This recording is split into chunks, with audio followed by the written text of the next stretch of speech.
Commissioner साहब हैं? हुजूर, कोई ब्योमकेश बख्शी आपसे मिलना चाहते हैं। कह रहे हैं आपसे टेलीफोन पर बात हो चुकी है। हाँ हाँ, भेज दो अंदर। नमस्कार जी, मेरा नाम ब्योमकेश बख्शी है। आपसे टेलीफोन पर बात हुई थी। बैठिए बैठिए। धन्यवाद। हाँ, कहिए क्या बात है। चाइना टाउन में जो खून हो रहे हैं, सुना है आप उन्हें लेकर काफी परेशान हैं। आप हमारी टेलीफोन की बातें सुन रहे थे? बिल्कुल नहीं, मैं तो बाहर था। फिर आपको कैसे मालूम हुआ कि हम चाइना टाउन में होने वाली हत्याओं को लेकर परेशान हैं? आपकी टेबल पर चाइना टाउन में हुए खून की खबरों के अखबार जो पड़े हुए हैं सर। ओके, जो कह रहे हैं कह डालिए। मेरा ख्याल है कि चाइना टाउन के खून के मामले में मैं आपकी मदद कर सकता हूँ। खूनी को जानते हैं आप? जी जानता तो नहीं, लेकिन जान जाऊंगा। पुलिस खुद परेशान है, अभी तक कुछ पता नहीं चला और आप जान जाएंगे। कौन है आप? जी हूँ तो एक मामूली आदमी, लेकिन जासूसी से जुड़ी हुई समस्या को सुलझाने का मुझे शौक है। कोई पेशेवर जासूस है? जी नहीं। पेशेवर जासूस नहीं है, जाहिर है पुलिस में भी काम नहीं करते। फिर आप कैसे जान जाएंगे? कहा ना, मुझे शौक है। बस कोई भी पेचीदा मामला नजर आए उसे सुलझाने की कोशिश करता हूँ। क्या करेंगे आप? ये आप मुझ पर छोड़ दीजिए। आप जो भी कार्रवाई कर रहे हैं करते रहिए, मैं आपके बीच नहीं आऊंगा। मैं अपना काम अलग से करूंगा। जरूरत पड़ी तो आपकी भी मदद लूंगा। आपने खुद किसी केस की छानबीन की है? जी कभी की तो नहीं, यही मेरा पहला केस होगा। हो, लेकिन देखिए, ना मत कहिए, कहीं ना कहीं तो शुरुआत करनी है। यूं समझिए कि यही मेरा पहला केस है, और फिर बिगिनर्स लक भी तो होता है। मुझे पूरा यकीन है कि मैं आपके काम आऊंगा। मैं चाइना टाउन के खून के मामले में तहकीकात कर रहा हूं। यह राज सिर्फ आपके और मेरे बीच ही रहे, किसी को बताइएगा नहीं। लेकिन आपकी बातों का यकीन कैसे करें? जी आप अपनी तहकीकात जारी रखिए, मैं आपके बीच नहीं आऊंगा। आपको यकीन हो जाएगा कि मैं आप ही का काम कर रहा हूं, और फिर अगर आप चाहे तो मुझ पर भी निगरानी रख सकते हैं।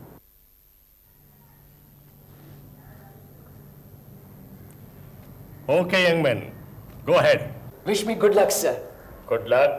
ब्योमकेश बख्शी। Good luck Byomkesh Bakshi.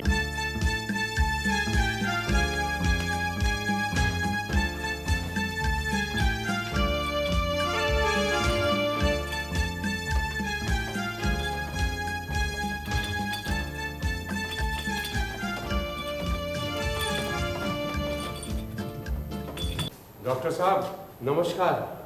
मेरे दांत में बहुत दर्द हो रहा है डॉक्टर साहब। होता है कभी कभी, मैं दवाई देता हूँ। दिन में 2 बार 4-4 गोलियां खाना, और हाँ, रात को सोने के पहले नमक से दांत मांज लेना, समझे? जी हाँ, ये लेना। हाँ। और घनश्याम कैसे हो?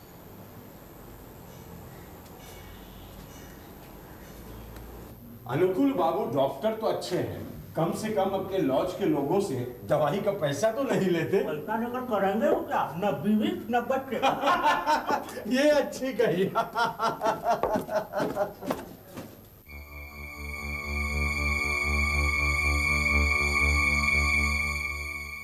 जी यहाँ रहने की कोई जगह मिल जाएगी? कहाँ से आए आप? यही कलकत्ते से रहने की जगह ढूंढ रहा हूँ, कहीं मिलती नहीं, सब फुल। सीजन के बीच में कहाँ मिलेगी? यहाँ भी नहीं है। यहाँ नजदीक कोई और लॉज है क्या? है 2-3, वहाँ भी मिलेगी कि नहीं कह नहीं सकता। वैसे यहाँ का पता आपको किसने बताया? जी किसी ने नहीं, बस यूं ही देखता हुआ यहाँ से गुजर रहा था, सामने बोर्ड पड़ा अनुकूल लॉज, बस चला आया। हमारे यहाँ सिर्फ 5 कमरे हैं जहाँ लोग सालों से रह रहे हैं। पिछले महीने रामेश्वर बाबू रिटायर हो गए, तब जाके एक कमरा खाली हो गया। ये अजीत बाबू 7 महीने से चक्कर काट रहे थे, वो रूम ही ने दे दिया। फिर तो वही गंदे मोहल्ले में रहना पड़ेगा। और तो कुछ नहीं, सिर्फ डर लगता है जो थोड़ा बहुत रुपया है कहीं चोरी ना हो जाए। 3-4 महीने के बाद एक चक्कर लगा लीजिए, अगर कोई रूम खाली हो गया तो ठीक है, एक गिलास पानी मिलेगा? जी हाँ, क्यों नहीं।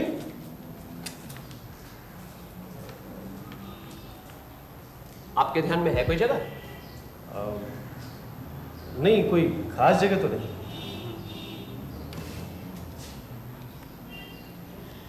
वैसे यहाँ के कमरे काफी बड़े हैं। हाँ, बड़े तो हैं। एक कमरे में दो दो आदमी नहीं रह सकते? शायद कोई राजी नहीं होगा। आप चाहे तो मेरी मदद कर सकते हैं। जी? मैं कमरे का पूरा भाड़ा देने को तैयार हूं, प्लीज। लेकिन आपको मेरे साथ रहने में परेशानी होगी। जी, परेशानी की क्या बात है, नेकी और पूछ पूछ, फिर ऐसा मौका बार बार थोड़ी मिलता है। कितना एडवांस चाहिए आपको? अरे अभी रहने दीजिए, जल्दी भी क्या है। और फिर एडवांस तो लॉज के मालिक को देना है। अच्छा, पानी। आपका नाम क्या है? मेरा नाम मेरा नाम मनोज कुमार। मनोज कुमार। कहाँ काम करते हैं आप? बस रहने की जगह मिल गई, अब काम भी मिल जाएगा। वैसे नौकरी की उम्मीदवारी कर रहा हूँ। आप अजीत कुमार बनर्जी। कहाँ काम करते हैं? कहीं नहीं, तभी तो यहाँ बैठा हूँ बेकार। वैसे लिखने का काफ़ी शौक है मुझे। मैगजीन पत्रिकाओं में कभी कभी कुछ छप जाता है। डॉक्टर बाबू, इनकी परेशानी देखकर मैंने इनसे कहा क्यों ना हम दोनों एक साथ मेरे कमरे में रहें। ये राजी हैं। आपकी बड़ी मेहरबानी होगी डॉक्टर बाबू। एक ही कमरे में दो आदमी? हाँ डॉक्टर बाबू, कमरा बहुत बड़ा है और फिर हम दोनों हम उम्र हैं, वक्त कट जाएगा। सोच लीजिए, कोई अपने कमरों में दूसरों को नहीं रखता। कोई बात नहीं डॉक्टर बाबू, मुझे कोई एतराज नहीं। मुझे भी। खैर, जब आप दोनों राजी है तो मुझे क्या, आधा आधा पैसा बांट लीजिए। जी, जाइए अपना सामान ले आइए। धन्यवाद।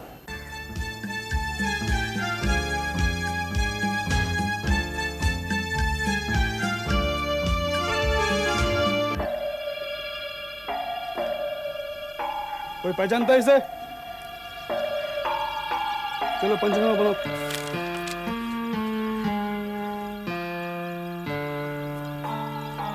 अरे इतनी जल्दी आ गए आप?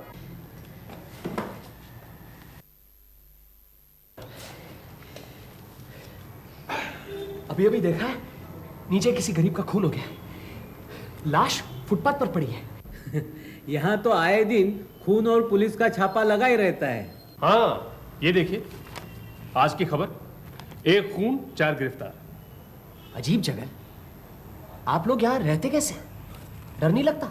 आज ही के अखबार में आया है, यहाँ कोई कोकेन का खुफिया धंधा चला रहा है। सारे शहर में यही कहीं से माल जाता है। यहाँ बेकार और गरीब लोग बहुत है ना, उनके जरिए। लेकिन आए दिन खून। इन चीजों से हमें क्या लेना देना? बड़े शहरों में तो ये सब होता ही रहता है। अजीत बाबू, हाँ? इन्हें अपना कमरा दिखाइए। आइए। चलिए, इस गधे के बोझ से तो छुटकारा मिले। क्या बात है ईश्वर बाबू? कुछ नहीं, यूं ही जरा।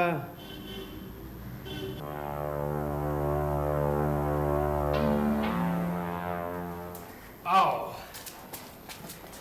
ये कमरा मेरा है। यहाँ एक और खाट डलवा देंगे। आप तो यहाँ 1 महीने से रह रहे हैं। हाँ, यहाँ तो अक्सर खून होते रहते हैं। कभी कुछ देखा है? नहीं। आपकी इस खिड़की से तो नीचे सब साफ नजर आता है। यहीं पे तो देखा सुबह कोई मरा पड़ा है। होगा, हमें तो सब कुछ अखबारों से पता चलता है। अच्छा मनोज बाबू, यहाँ दोपहर का खाना सिर्फ मैं खाता हूँ, बाकी सब लोग 10 बजे तक खा पी कर ऑफिस चले जाते हैं। आप कब खाना चाहेंगे? आज सुबह के खून को लेकर अब तक 4 खून हो चुके हैं। आपको तो लगता है हमसे ज्यादा मालूम है। खैर, शाम को 8:30 बजे सभी लोग इकट्ठा खाते हैं, यही यहाँ का नियम है। अच्छा, आपके मन में कभी कोई दिलचस्पी नहीं पैदा हुई? खूनी कौन है, उसका मकसद क्या है? नहीं तो, लेकिन आप क्यों इतना परेशान हो रहे हैं? सचमुच डर गए क्या? नहीं नहीं, यहाँ वैसे कितने लोग रहते हैं? हम 5 और आप छठे हुए। सबसे पुराना कौन है? मेरे अलावा यहाँ सभी लोग 6-7 साल से रह रहे हैं। आज रात को खाने की टेबल पर सबसे परिचय होगा। अच्छा। ये नौकर के लिए घंटी है। आज आपको कहीं जाना तो नहीं? नहीं, कहीं खास नहीं। क्यों? नहीं, जरा मुझे जाना है, मेरी पब्लिशर से अपॉइंटमेंट है। अच्छा अच्छा। गोपी, आओ। गोपी, ये हमारे नए बाबू हैं, मनोज बाबू। नमस्कार बाबूजी। नमस्कार। आज से ये यहीं रहेंगे, यहाँ एक खाट और लगवा देना। जी। और सुनो, आज ये दोपहर का खाना मैं यहाँ नहीं खाऊंगा। वो खाना आपके लिए यहीं ले बाबूजी? नहीं, मैं वहीं आ जाऊंगा। सब लोग चले गए? जी, सिर्फ वो 2 नंबर वाले बाबू सोए पड़े हैं, वो नहीं गए। 2 नंबर कौन? अरे वही ईश्वर बाबू, जो डॉक्टर के कमरे में आते आते चले गए। ठीक है बाबू, जाओ। जी बाबूजी, वो चाय ले आओ। अरे हाँ, चाय। नहीं नहीं, आपको जाना है ना? अरे कोई बात नहीं, मैं चला जाऊंगा। जाओ गोपी, 2 कप चाय जाओ। अच्छा, ऐसा करना, 2 नहीं 3 लाना, और 2 नंबर में हम वहीं जा रहे हैं। जी बाबूजी। चलो एक बार देख आते हैं ईश्वर बाबू को। अरे मुझे कुछ नहीं चाहिए, जाओ यहाँ से। ईश्वर बाबू, मैं हूँ अजीत। क्या काम है? आपसे मिलना है। गोपी चाय लेकर आया है। अरे कहाँ है गोपी? आ जाएगा अभी। नमस्कार। ये हमारे यहाँ नए आए हैं, मनोज बाबू। मेरे साथ ही रहते हैं। अरे चाय क्यों लेके आया? ये बाबू ने ऑर्डर दिया था। चलो चलो, अंदर रख दो, चलो।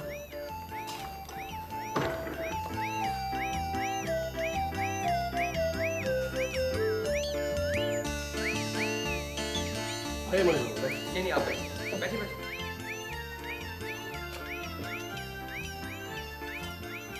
नहीं, मुझे चाय नहीं चाहिए। अच्छा ला लो। क्या बात है ईश्वर बाबू, नीचे से डॉक्टर बाबू को बुलाऊं, या आप कहें तो बाहर से डॉक्टर घोष को बुलाता? नहीं नहीं, उसकी कोई जरूरत नहीं है।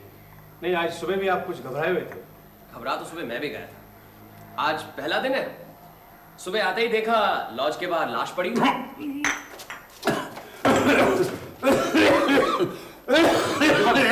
ईश्वर बाबू, गोपी, आप जरा इन्हें संभालिए, मैं डॉक्टर को ले ही आता हूँ।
आ जाओ गोपी।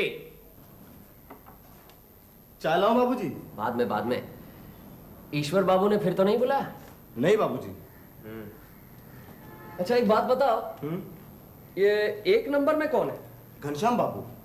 वही जो अक्सर पान खाते रहते हैं? जी बाबूजी। हाँ। मुझे घनश्याम बाबूजी के लिए रोज सुबह में 20 पान बनाने पड़ते हैं और शाम को 10। अच्छा। बहुत अच्छे आदमी है। हाँ। मुझे कभी कभी बख्शिश भी देते हैं। और कौन बख्शिश नहीं देता? अब उसमें क्या है बाबूजी, जो आदमी बख्शिश नहीं देता ना सही।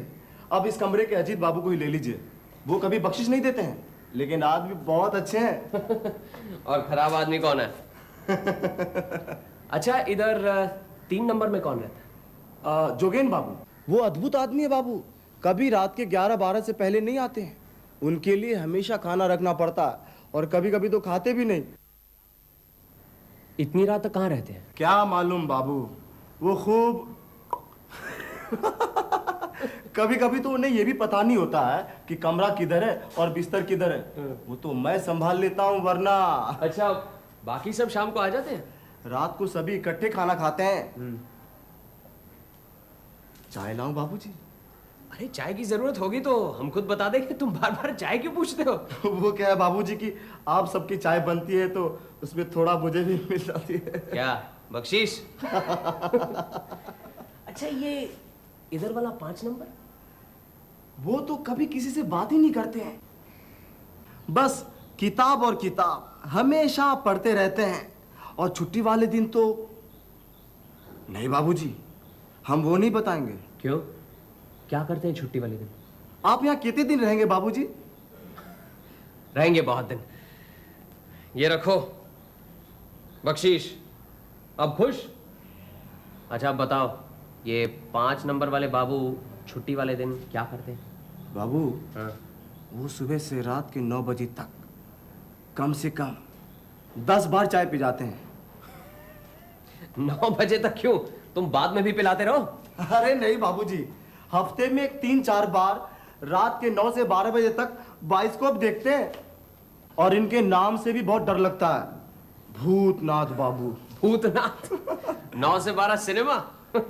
आप ये सब क्यों पूछते हैं, आप भी क्या लिखते हैं? हाँ मैं। और कौन लिखता है? ये कमरे के बाबू, अजीत बाबू। अच्छा देखो गोपी, ईश्वर बाबू का जरा ख्याल रखना। उन्हें किसी चीज की जरूरत पड़े तो उन्हें लाकर देना, या तो फिर हमें बताना। और अगर वे बाहर जाना चाहे तो भी हमें बताना। हाँ?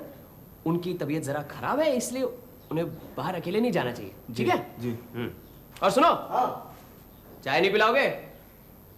अभी लाया बाबू।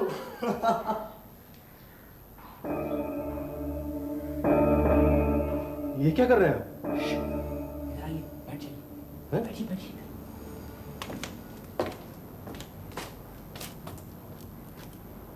अजीत बाबू एक काम कीजिए, जरा ईश्वर बाबू को दिखाइए क्या कर रहे हैं।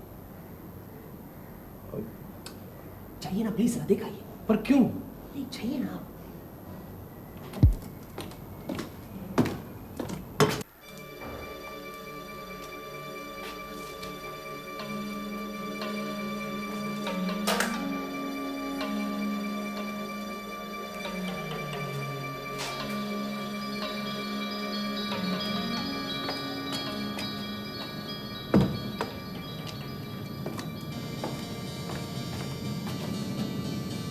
क्यों, ईश्वर बाबू अपने कमरे में नहीं मिले ना? नहीं, लेकिन आप यहाँ लेटे हुए क्या कर रहे हैं? ईश्वर बाबू नीचे डॉक्टर के कमरे में है।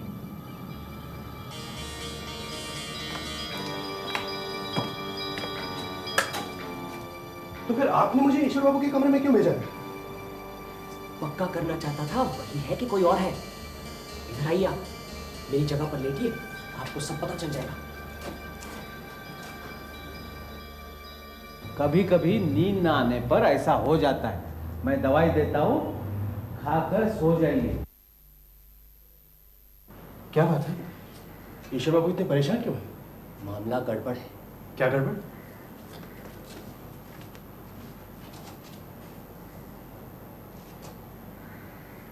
ईश्वर बाबू अपने कमरे में जा रहे हैं। हाँ?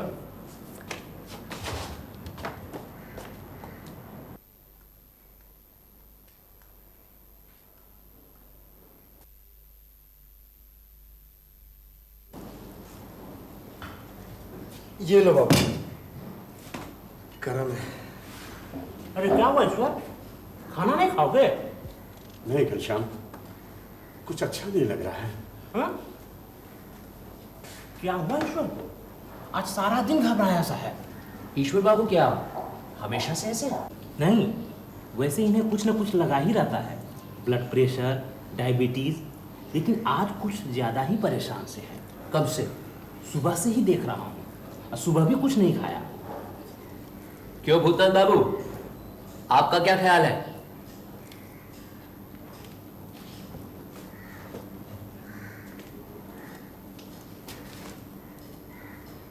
ये ज्यादा किसी से बातचीत नहीं करते।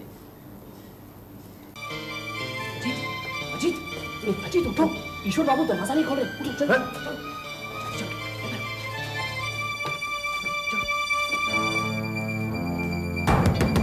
ईश्वर बाबू, ईश्वर बाबू, ईश्वर बाबू, दरवाजा खोलिए ईश्वर बाबू। अरे ये तो 5 बजे सुबह ही उठ जाते थे, आज न जाने क्या हो गया है इनको। हाँ।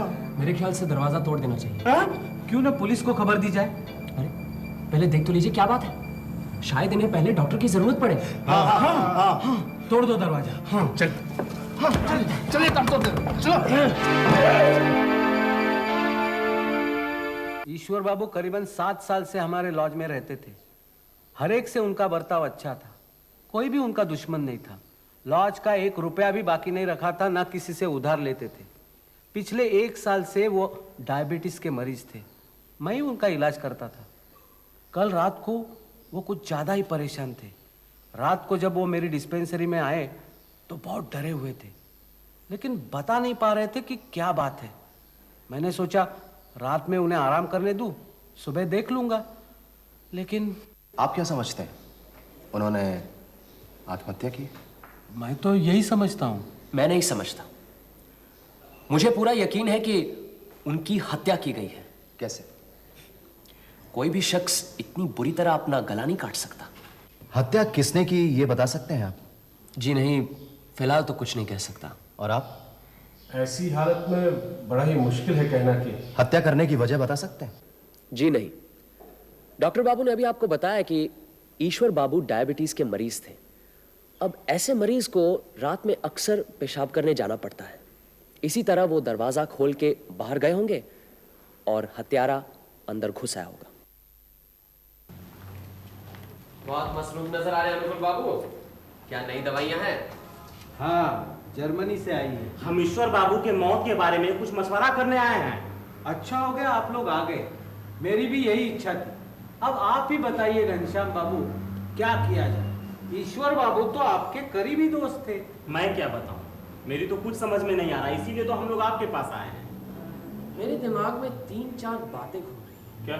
पहली बात ये कि क्या ये हत्या लॉज के बाहर के किसी आदमी ने की है? मुझे ऐसा नहीं लगता, क्योंकि लॉज का दरवाजा रात को 9 बजे बंद हो जाता है और ईश्वर बाबू की मौत रात 11 बजे के बाद हुई है। अच्छा, मान लो कि बाहर का कोई आदमी आ गया हो और हत्या उसने की, लेकिन जिस तरह की हत्या हुई है, क्या ईश्वर बाबू चिल्लाएंगे नहीं? आप लोगों में से किसी ने उन्हें चीखते सुना? नहीं, चीख तो कोई नहीं सुनी। इसीलिए मैं समझता हूं कि बाहर का कोई आदमी नहीं हो सकता। अब रहे लॉज में रहने वाले, आप लोग सब तो पुराने रहने वाले हैं, सालों से रह रहे हैं। मुझे तो ऐसा लगता नहीं है कि आप में कभी कोई मारपीट हुई हो, और फिर ये तो हत्या का सवाल है। हाँ, सिर्फ मैं नया हूं, कहीं मुझ पर तो शक नहीं? नहीं, उस रात ये मेरे साथ मेरे कमरे में थे, और फिर ये क्यों ईश्वर बाबू की हत्या करेंगे? एक और बात है, हमें मालूम है हमारे मोहल्ले में कोकिन का धंधा चल रहा है, लेकिन इसका सरदार कौन किसी को नहीं पता। हाँ, अखबार में तो यही कुछ छपता रहता है। मुझे अब ये लग रहा है इस धंधे का सरदार ईश्वर बाबू थे।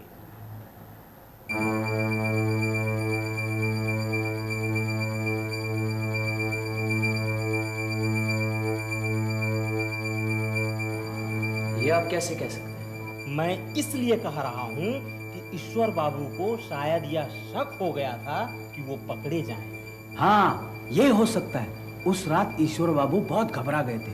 हो सकता है इसी डर से कि कोई उन्हें पहचान गया है और उनका पर्दाफाश जल्द होने वाला है। इसी घबराहट से वो अपना संतुलन खो बैठे और उन्होंने खुदकुशी कर ली।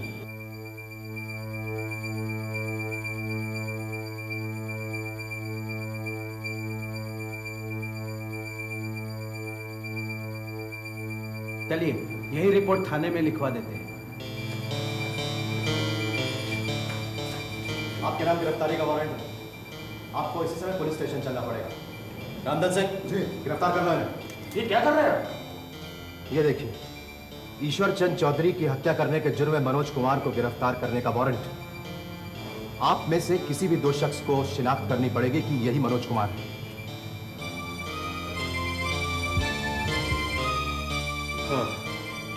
चलिए पुलिस स्टेशन। इसकी कोई जरूरत नहीं, मैं खुद ही चलता हूँ। घबराओ मत अजीत, जल्दी वापस आ जाऊंगा। चलिए। ये देखो क्या सोच रहे थे और क्या हो गया।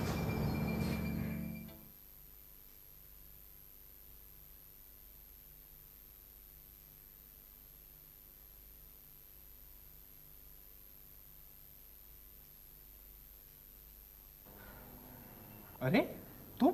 हाँ मैं। पुलिस ने काफी परेशान किया, बड़ी मुश्किल से छूट के आ रहा हूं। तुम कहाँ जा रहे हो? वकील के पास। मेरे लिए? हाँ, नहीं तो मुझे क्या जरूरत पड़ी किसी वकील की? अभी उसकी कोई जरूरत नहीं। आओ। अरे आइए आइए डॉक्टर बाबू, आइए देखिए, खोटे सिक्के की तरह वापस आ गया। आप आ गए? बड़ी खुशी की बात है। शायद आप निर्दोष भी हैं, लेकिन हमारे लॉज में आपका रहना। बिल्कुल ठीक कह रहे हैं आप। पुलिस को मुझ पर शक है। हो सकता है पुलिस आपको भी लपेट ले। आप कहे तो आज ही चला जाता हूं। क्या कह रहे हैं मनोज बाबू? अजीत बाबू, डॉक्टर बाबू का कहना ठीक है, और फिर इन्हें अपना लॉज भी चलाना है। अरे इस वक्त आप कहाँ जाएंगे? शाम हो गई है। हाँ, अगर आप इजाजत दे तो आज रात रह जाऊं, कल सुबह चला जाऊंगा। ठीक है, आज की रात रह लीजिए, लेकिन कल जी, सुबह होते कल ही। सुबह जरूर मैं यहाँ से चला जाऊंगा, और फिर मेरी पुरानी जगह तो है ही, जरा कुछ खा पी लूं, फिर आपका हिसाब भी चुकाना है। धन्यवाद। मैं नीचे मेरे कमरे में हूँ। जी बहुत अच्छा। अजीत बाबू, हाँ? खाने के लिए यहीं कुछ मंगवा लेते हैं, जरा आप जाके ले आइए। ठीक है।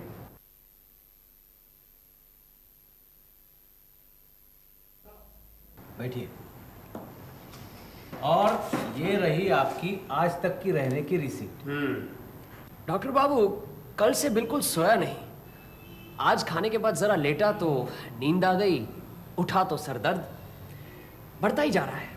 सोचा कि हिसाब के साथ साथ आपकी दवाइयों का भी इम्तिहान ले लूं। हाँ हाँ, क्यों नहीं। बदहजमी से सरदर्द हुआ है, मैं अब भी दवाई देता हूँ।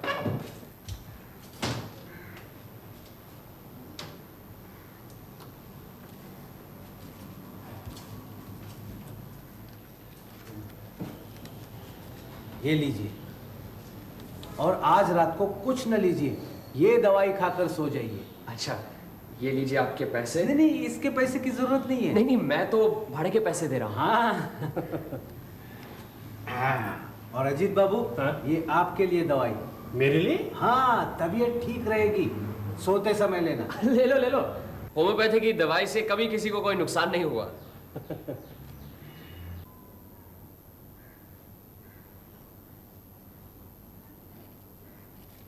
ये दवा लेने की जरूरत नहीं, और ये रही मेरी पुड़िया, रख दो वहां पे। अब 9 बजे हैं। तुम सो जाओ, 1 बजे से पहले कुछ नहीं होने वाला। वक्त आने पर तुम्हें जगा दूंगा। लेकिन बात क्या है? बहुत कुछ, बस जैसा मैं कहूं वैसा करते जाओ। ये चादर पकड़ो।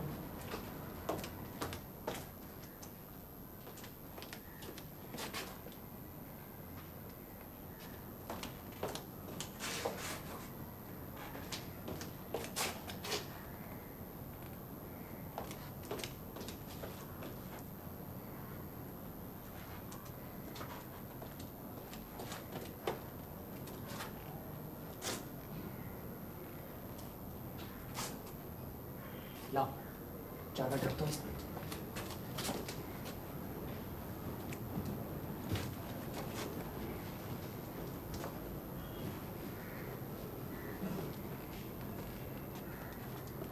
ये मैं सो रहा हूं, तुम अपनी जगह पर ही सोना।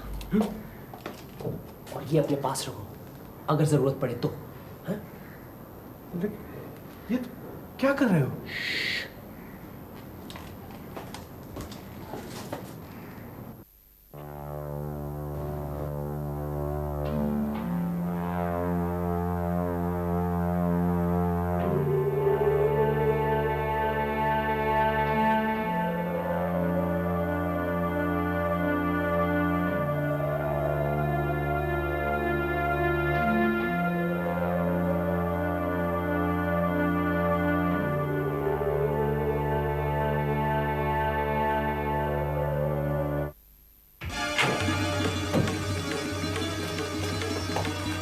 अफसोस की बात है कि आप जैसा धूर्त आदमी हमारी चाल में आ गया। खबरदार, हिलिएगा नहीं और अपना छुरा नीचे डाल दीजिए। मैंने कहा छुरा नीचे डाल दीजिए और हाथ ऊपर कीजिए। अजीत बाबू, उधर की खिड़की खोल दीजिए। नीचे पुलिस तैयार खड़ी है, खिड़की खुलते ही यहां आ जाएगी। पुलिस क्या करेगी? मेरा गुनाह क्या है? कोई खून किया तो नहीं है? गुनाह क्या एक है, लंबी फहरिस्त है। इंस्पेक्टर साहब, इस डॉक्टर बाबू को ब्योमकेश बख्शी का खून करने की कोशिश के अपराध में गिरफ्तार कीजिए। कौन ब्योमकेश बख्शी? मैं। तुम? हाँ। ये सब बकवास है। पुलिस और इस आदमी की साजिश है, जो अपने आप को कभी मनोज कुमार और कभी ब्योमकेश बख्शी कहता है। मुझ पर झूठा आरोप लगाया जा रहा है। मैं देख लूंगा। अदालतें खत्म नहीं हो चुकी है। मैं तुझे छोड़ूंगा नहीं, लंदन तक जाऊंगा। खर्चे की मुझे परवाह नहीं है। खर्चे की परवाह क्यों करने लगे? आखिर कोकेन के धंधे के पैसे जाएंगे कहां? इंस्पेक्टर साहब, ये दवा की पुड़िया भी रखिएगा, जरूर इसमें मॉर्फिन मिला हुआ है। नहीं, इन्होंने हमें आज रात खाने के लिए दी थी। इसकी केमिकल जांच करवाइएगा और अपनी फर्स्ट इंफॉर्मेशन रिपोर्ट लिखिए। अरे आ गए हम। हाँ, आप ही ने तो कहा था 7-8 दिन लग जाएंगे। हाँ कहा तो था, लेकिन 4 दिन में काम हो गया। कोई आया था? नहीं। ठीक है, जाओ चाय लाओ। जी बैठो जी। ये है मेरे रहने की जगह। जगह तो बहुत अच्छी है। कब से रह रहे हो? 2 साल हो गए। बस कुछ दिन तुम्हारे लॉज में मनोज कुमार बन के रहना पड़ा। ये सत्यन्वेषी क्या है? सत्यन्वेषी ये ऐसा है कि भाई डिटेक्टिव कुछ जमता नहीं और जासूस कुछ पुराना सा लगता है ना, इसलिए मैंने अपना उपनाम यानी कि टाइटल सत्यन्वेषी रखा है। सत्य की खोज करने वाला। लो अच्छा, चाय पियो।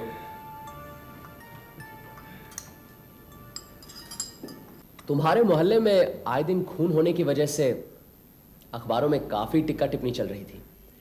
इसी सिलसिले में चाइना टाउन में मैंने 2-3 चक्कर लगाए, इधर उधर तहकीकात की और 2 जगह चुन ली।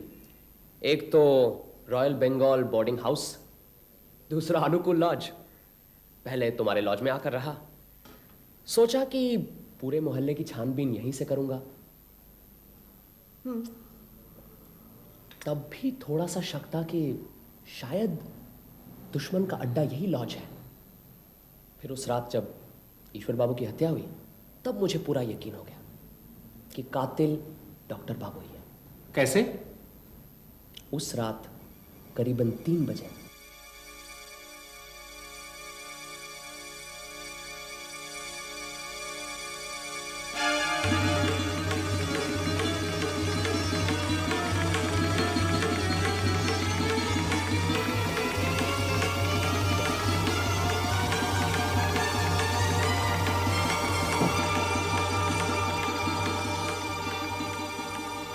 तुम्हें कैसे पता चला कि ईश्वर बाबू ने ये सब देखा? सुनो तो सही। दूसरे दिन सुबह सुबह ईश्वर बाबू डॉक्टर से मिलने आए थे। उस दिन मैं अपना सामान वगैरह लेकर तुम्हारे पास बैठा हुआ था। हमारे सामने तो कुछ कह नहीं पाए, चले गए। दफ्तर से लौटने के बाद डॉक्टर से मिलने का मौका ढूंढ रहे थे। आखिर मौका मिला रात को। उस समय मैं हमारे कमरे के फर्श पर लेटा बातें सुन रहा था। कल रात करीबन 3 बजे मैंने अचानक अपनी कमरे की खिड़की से देखा कि आप किसी का खून कर रहे हैं। मैं तो हक्का बक्का रह गया। कहीं ये सब गलत है, वो आप नहीं थे। आप बहुत परेशान लग रहे हैं ईश्वर बाबू, जाइए आराम कीजिए। नहीं डॉक्टर बाबू, कहिए आपने हत्या नहीं की, वो आप नहीं थे, तभी मुझे शांति मिलेगी। नहीं नहीं, वो मैं नहीं था। लेकिन मैंने ऐसा क्यों देखा? आप बहुत घबरा गए ईश्वर बाबू, कभी कभी नींद ना आने पर ऐसा हो जाता है। मैं दवाई देता हूँ, खाकर सो जाइए, और कल सुबह तबीयत ठीक न लगे तो मुझे बताइए। हाँ, जाइए अभी। फिर ईश्वर बाबू कमरे में आकर सो गए। करीबन आधी रात या उसके बाद कुछ ऐसा हुआ होगा।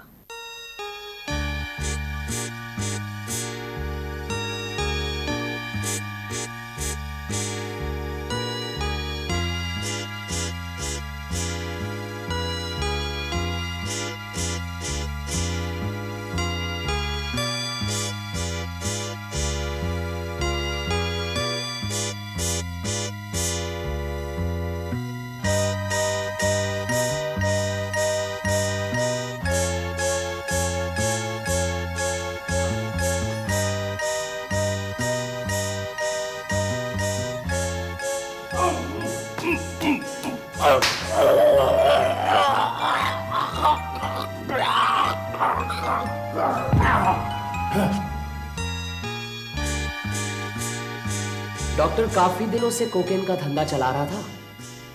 होम्योपैथी की डॉक्टरी तो सिर्फ दिखावा था। कोकेन का धंधा वो गरीब नौकरों या जरूरतमंद लोगों से करवाता था। कहीं किसी पर शक हुआ, रास्ते से हटा दिया। इसके अलावा किसी ने भी उनका काम 3-4 बार किया, उसे भी मार डालता था। कहीं कभी कोई गड़बड़ न कर बैठे, इसलिए। लेकिन वो तुम्हें क्यों मारने आया? तुम तो उसका काम नहीं करते थे। मुझ पर उनको पहली बार शक हुआ है जब मैंने कहा कि ईश्वर बाबू की मौत खुदकुशी नहीं बल्कि खून है। फिर पुलिस ने एक गड़बड़ी की। डॉक्टर बाबू की शिकायत पर यकीन करके मुझे पकड़कर ले गई। कमिश्नर साहब ने मुझे छुड़वा दिया। जब मैं वापस लॉज आया तब डॉक्टर बाबू को यकीन हो गया कि मैं उनकी कलई खोलने वाला हूं। उन्होंने मुझे भी मार देना चाहा। मैंने भी उनकी मदद की, जानबूझकर ताला खराब कर दिया, जानबूझकर कहा सर में दर्द हो रहा है। डॉक्टर बाबू मेरी चाल में आ गए। उन्होंने मॉर्फिया का पाउडर दिया मुझे खाने के लिए ताकि मैं सोता रहूं। उन्होंने समझा खुले दरवाजे से आकर बिल्कुल ईश्वर बाबू की तरह मुझे भी मार देंगे। बाकी तो सब तुम्हें मालूम ही है। कमाल कर दिया तुमने मनोज। Oh sorry Byomkesh. अच्छा, अब मैं चलता हूँ। कहाँ जा रहे हो? वही लॉज, और कहाँ? अब तो तुम्हें वो लॉज छोड़ना पड़ेगा। मैं तो कहूंगा यहीं आ जाओ मेरे साथ। मैंने तुम्हें लॉज में रहने दिया, वो कर्जा चुका रहे हो? ऐसी बात नहीं है। कुछ दिन तुम्हारे साथ रहकर ऐसा लग रहा है कि अकेले कुछ अच्छा नहीं लगेगा। सच? बिल्कुल सच। फिर तो मैं अपना सामान लेकर यहीं आता हूँ। साथ मेरा सामान भी ले आना, वहीं पड़ा है।